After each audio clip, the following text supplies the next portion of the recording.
মানুষ যখন আপনার পাশের মধ্যে এসে দাঁড়ায়, আপনি তখন ভুলে যান যে আপনি কোথায় থেকে কোন পর্যন্ত আইছেন।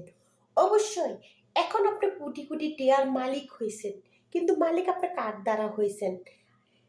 কার কার হাতের সহযোগিতার কারণে সত্য হয়েছেন? যেমন আমি সবকিছু ভুলে যেতে পারবো, আমি বলতে পারবো না। হ্যাঁ, মানুষ যাদের কাছ থেকে টাকা আনছি তাদেরকে আমি বলতে পারবো, কেন তাদেরকে বিনিময়ে টাকা আমার ধার দিছে, আমি তাকে দিয়ে দিছি। কিন্তু যারা আমাকে উপকার করছে, আমি আমার জীবনটা থাকতে আমি তাদেরকে ভুলতে পারবো না। কেননা তাদের জাতীয় আমার যদি মন থেকে আঘাতও দেয় তাও আমার লাগবে না। কেন না, আমার জানতে হবে আমার তারা আমার উপর। যেমন আমার এক ভাই, ঢাকার একটা ভাই ছিল, তিনি আমাকে এবার বিদেশে আসার সময় যত পদের সহযোগিতা লাগুক করছে। তিনি কিন্তু আমার কাছ থেকে টাকা নেন। আর আমার ছোট্ট একটা ভাই, সেও আমাকে উপকার করছে, টাকা নেয়নি, ঠিক আছে? তো তাদের কথা আমি বলতে পারবো না। এখন যদি আমার টাকা পয়সা কোটি কোটি টাকার মালিকও হই, আমি সেই দিনের কথা বলতে পারবো, কারণ তাদের হাত ধরে আমি এই পর্যন্ত আইছি।